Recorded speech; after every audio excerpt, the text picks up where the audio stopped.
ಬಳಿ ಏನು ಒತ್ತುವರಿ ಮಾಡಿ ಮನೆಗಳು ನಿರ್ಮಿಸಿಕೊಂಡಿದ್ದಂಥವ್ರದ್ದು ಅವರಿಗೆ ಪರ್ಯಾಯ ವಸತಿ ವ್ಯವಸ್ಥೆ ಮಾಡುವಂಥ ವಿಷಯದಲ್ಲಿ ಅದು ವಸತಿ ಇಲಾಖೆಯವರು, ಕಂದಾಯ ಇಲಾಖೆಯವರು, BBMP ಅವರು ಮತ್ತು ಪೊಲೀಸ್ ಇಲಾಖೆಯವರು ಎಲ್ಲರೂ ಕೂಡ ಮಾನದಂಡಗಳ ಪ್ರಕಾರ ಯಾರು ಅರ್ಹರಿದ್ದಾರೆ ಅನ್ನೋದನ್ನು ಪರಿಶೀಲನೆ ನಡೆಸಿದ್ದಾರೆ.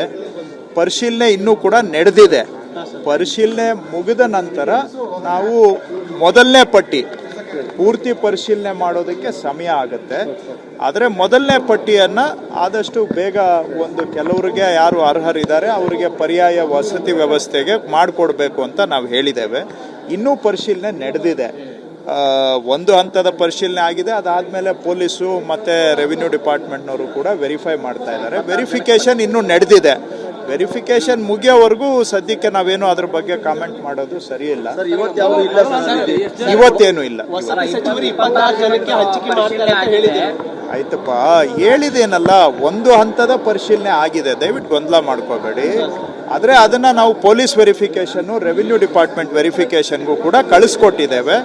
ಅದು ನಾನು ವಸತಿ ಸಚಿವರ ಹತ್ರನೂ ಕೂಡ ಮಾತಾಡಿದ್ದೇನೆ.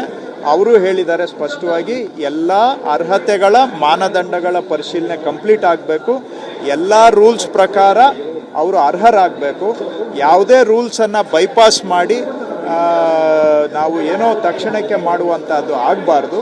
ಒಂದು ಚೂರು ಕೂಡ ನಾವು ನಿಯಮಾವಳಿಯಿಂದ ಪಕ್ಕಕ್ಕೆ ಸರಿಯೋದು ಬೇಡ ಅನ್ನುವಂಥದ್ದು ವಸತಿ ಸಚಿವರು ನಂದು ಇಬ್ಬರದು ಕೂಡ ಒಂದೇ ತೀರ್ಮಾನ. ಪರಿಶೀಲನೆ ಮುಗಿಯುತ್ತೆ ಅಂತ ಭಾವಿಸಿದ್ವಿ, ಆದರೆ ಇನ್ನೂ ಪರಿಶೀಲನೆ ನಡೆದಿದೆ. ನಾವು ಯಾರ ಮೇಲೂ ಪ್ರೆಷರ್ ಹಾಕಿ ಬೇಗ ಮಾಡಿಸುವ ಉದ್ದೇಶ ಇಲ್ಲ. ಹಾಗಾಗಿ ಅವರು ಪರಿಶೀಲನೆ ಮುಗಿಸಿ ಲಿಸ್ಟ್ ಸಬ್ಮಿಟ್ ಆದಮೇಲೆ ಮುಂದಿನ ಕ್ರಮ.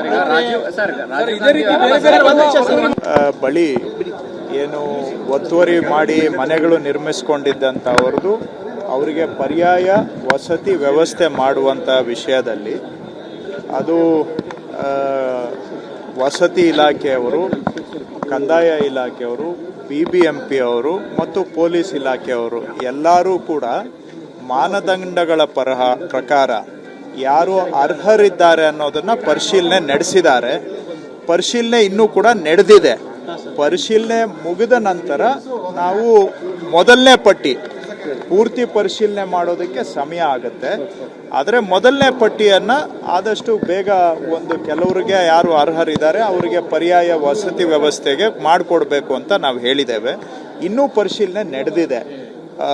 ಒಂದು ಹಂತದ ಪರಿಶೀಲನೆ ಆಗಿದೆ. ಅದಾದಮೇಲೆ ಪೊಲೀಸು ಮತ್ತು ರೆವಿನ್ಯೂ ಡಿಪಾರ್ಟ್ಮೆಂಟ್ನವರು ಕೂಡ ವೆರಿಫೈ ಮಾಡ್ತಾ ಇದ್ದಾರೆ. ವೆರಿಫಿಕೇಷನ್ ಇನ್ನೂ ನಡೆದಿದೆ. ವೆರಿಫಿಕೇಷನ್ ಮುಗಿಯೋವರೆಗೂ ಸದ್ಯಕ್ಕೆ ನಾವೇನು ಅದ್ರ ಬಗ್ಗೆ ಕಾಮೆಂಟ್ ಮಾಡೋದು ಸರಿಯಿಲ್ಲ. ಇವತ್ತೇನು ಇಲ್ಲ. ಆಯ್ತಪ್ಪ, ಹೇಳಿದೇನಲ್ಲ, ಒಂದು ಹಂತದ ಪರಿಶೀಲನೆ ಆಗಿದೆ. ದಯವಿಟ್ಟು ಗೊಂದಲ ಮಾಡ್ಕೋಬೇಡಿ. ಆದರೆ ಅದನ್ನು ನಾವು ಪೊಲೀಸ್ ವೆರಿಫಿಕೇಷನ್ನು, ರೆವಿನ್ಯೂ ಡಿಪಾರ್ಟ್ಮೆಂಟ್ ವೆರಿಫಿಕೇಷನ್ಗೂ ಕೂಡ ಕಳಿಸ್ಕೊಟ್ಟಿದ್ದೇವೆ. ಅದು ನಾನು ವಸತಿ ಸಚಿವರ ಹತ್ರನೂ ಕೂಡ ಮಾತಾಡಿದ್ದೇನೆ. ಅವರು ಹೇಳಿದ್ದಾರೆ ಸ್ಪಷ್ಟವಾಗಿ ಎಲ್ಲ ಅರ್ಹತೆಗಳ ಮಾನದಂಡಗಳ ಪರಿಶೀಲನೆ ಕಂಪ್ಲೀಟ್ ಆಗಬೇಕು. ಎಲ್ಲ ರೂಲ್ಸ್ ಪ್ರಕಾರ ಅವರು ಅರ್ಹರಾಗಬೇಕು. ಯಾವುದೇ ರೂಲ್ಸನ್ನು ಬೈಪಾಸ್ ಮಾಡಿ ನಾವು ಏನೋ ತಕ್ಷಣಕ್ಕೆ ಮಾಡುವಂಥದ್ದು ಆಗಬಾರ್ದು. ಒಂದು ಚೂರು ಕೂಡ ನಾವು ನಿಯಮಾವಳಿಯಿಂದ ಪಕ್ಕಕ್ಕೆ ಸರಿಯೋದು ಬೇಡ ಅನ್ನುವಂಥದ್ದು ವಸತಿ ಸಚಿವರು ನಂದು ಇಬ್ಬರದು ಕೂಡ ಒಂದೇ ತೀರ್ಮಾನ. ಪರಿಶೀಲನೆ ಮುಗಿಯುತ್ತೆ ಅಂತ ಭಾವಿಸಿದ್ವಿ, ಆದರೆ ಇನ್ನೂ ಪರಿಶೀಲನೆ ನಡೆದಿದೆ. ನಾವು ಯಾರ ಮೇಲೂ ಪ್ರೆಷರ್ ಹಾಕಿ ಬೇಗ ಮಾಡಿಸುವ ಉದ್ದೇಶ ಇಲ್ಲ.